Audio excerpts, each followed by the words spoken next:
Here are 5 relatively new manga that's definitely worth your time. And I do try and keep it around 100 chapters, definitely way less if I can. If I can make it around 15, that's just added bonus, but these are relatively new, so just keep that in mind. Now up first, I do have a record of Ragnarok, and this series has exploded recently, so you've probably already heard of it, and it does have well under 100 chapters, and it actually probably still has under 50. And if you're being honest with yourself, you only want to read this manga because of the fights, and there is a plot to it, but the plot's really only an excuse for these fights to happen. But I think it's about time I explain the plot for this manga. So pretty much Record of Ragnarok is just a tournament. It's a big tournament. That's what this manga is all about. The gods have determined that humanity needs to die now. Like, they are just a plague on the world and they need to be gone. But there are of course the Valkyries. They have very close ties with humans, especially the warriors, and they obviously don't want humanity to go away. And something clever that the Valkyrie does is that she uses the pride of the gods against them, and she pretty much uses it to kind of trick them into joining the tournament. Of course, Zeus probably knew about it anyway, and he kind of just let himself be tricked into it because, let's be honest, Zeus probably wanted to fight anyway.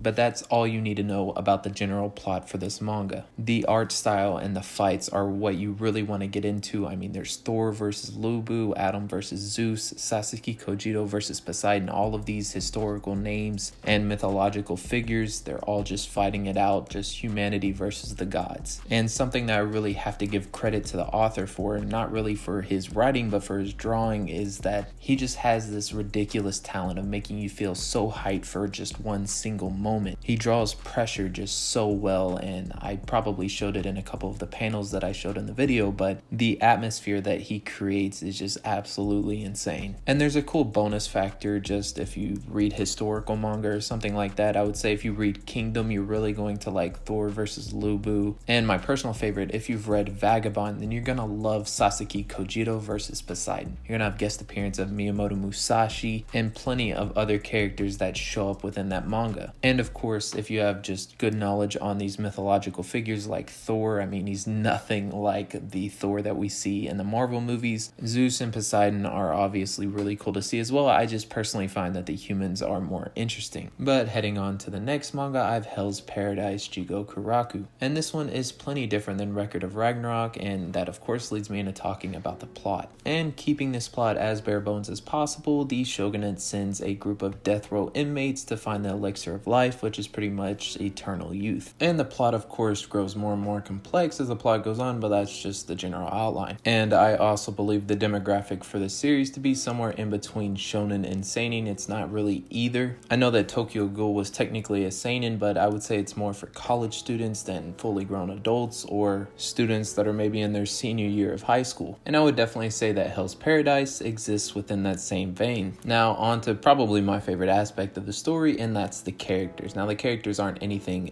spectacular or anything like that, but there are a couple standouts that I really do enjoy. Now there's obviously the MC, Gabimaru, and he's pretty enjoyable, definitely one of the more entertaining protagonists I've seen in quite a while. And as of right now, he fits the role of an anti-hero rather than a hero or anything like that, and it's definitely because throughout his entire life he's been pretty much a villain. He's been an assassin for the village hidden in the stones. And yes, the series has the whole Naruto gimmick where it's, you know, village hidden in the stones, village hidden in the leaves, stuff like that. It's a Japan thing, not really this series copying Naruto or something like that. But he's a pretty grim character that's endured a lot of suffering, but there's of course this, you know, little bit of light in his life, and he really wants to protect it and get back to it. And a really easy comparison to make is Gabimaru sees his wife in the same way that Guts sees Casca. Specifically how Guts sees Casca after the eclipse. There's obviously plenty of differences and stuff like that, but you know, I would say it's generally a pretty good comparison. Now there's of course the main woman, Sigiri, and this is going to throw a lot of people off early on because her character, she seems like she's supposed to be really strong off the bat, and she's really not like that at all. She has this huge mental block going on for a good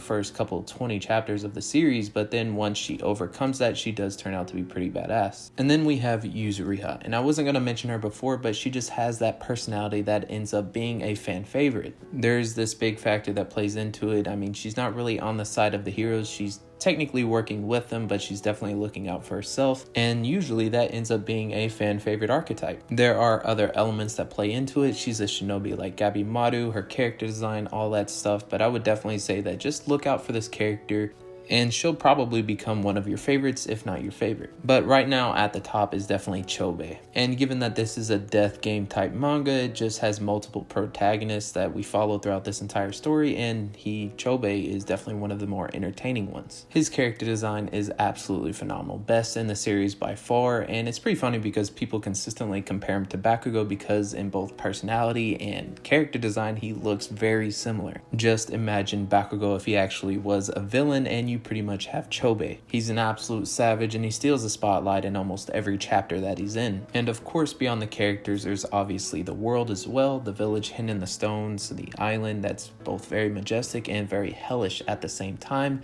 And then there's the politics, the shogunate, the Yamada clan, stuff like that. So this manga, it definitely has a lot of things going for it, and from what I hear, it's actually very popular. So I would say hop on board now before it gets like an anime adaptation or something like that. Now switching things up, I have The Way of the House Husband, and the plot for this one is incredibly simplistic. Pretty much what we have here is a ex-Yakuza member, an ex-gang member. He tries to become a house husband. He leaves his old life behind to spend time with his wife. So because he's an ex-Yakuza, he really has a hard time finding a job. So I imagine the woman is just out there doing the work while he stays at home and does all of the house cleaning and stuff like that. And you're really only going to be reading this manga for the comedy in it. I mean, there's not too much there else besides the comedy. But I pretty much blew through 40 chapters in no time. The chapters are very short, so keep that in mind, but still at the same time, for some reason, it is incredibly engaging to see this Yakuza member doing things that you would see a housewife doing, fighting to get the best deals at the grocery store, or if they can't get something at the grocery store, they'll just make it themselves. And of course they need to get the materials, so they're consistently just going at each other trying to get materials. So seeing him in that environment is just, it's hilarious. And he does run into his old gang members and whatnot, and they try and tease him a little bit, but it does not bother him at all. In fact, he tries to get them to kind of give into his ways, I guess, or at least accept him at the very least. I probably won't do the joke justice just talking about it, but definitely one of the funniest jokes I saw within this entire manga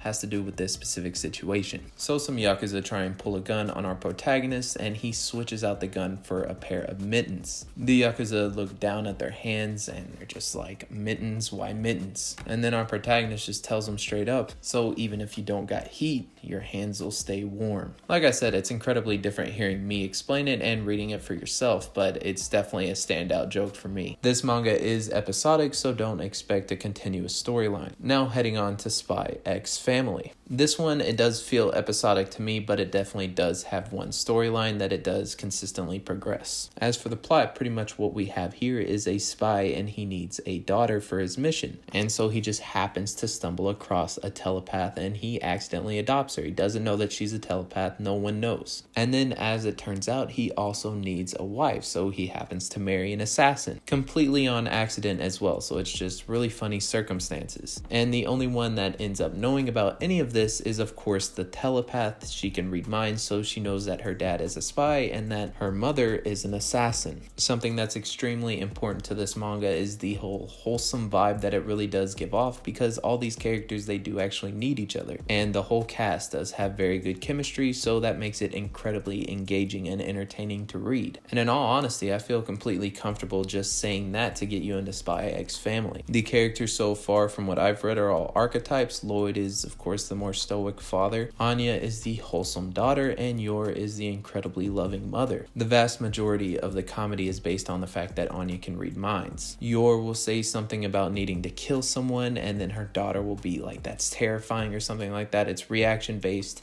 And that's really where most of the comedy in the series lies. This manga has exploded in popularity, and it's a mixture of the wholesome content that this manga provides and of course the humor. Now lastly, we have the least popular manga on the series, and that's The Ride-On King. And explaining this plot is the easiest one out of all of them. Just imagine Putin, the meme version of Putin, so not like the real life version or anything like that. The version of Putin that only exists within memes. He gets isekai'd. And I really don't want to explain too much beyond that. It's got fun side characters, and of course because it is an isekai, we do have this very big fantasy world in need of exploring and adventuring. And don't sleep on this manga just because it's an isekai. The art is incredibly detailed. And of course because of the premise, expect a good amount of goofy moments. But that's going to be pretty much it for me. Tell me what you guys thought in the comments below. below. Are you going to check out any of these manga? Have you checked out any of these manga? And this is Rummy Incorporated, signing out.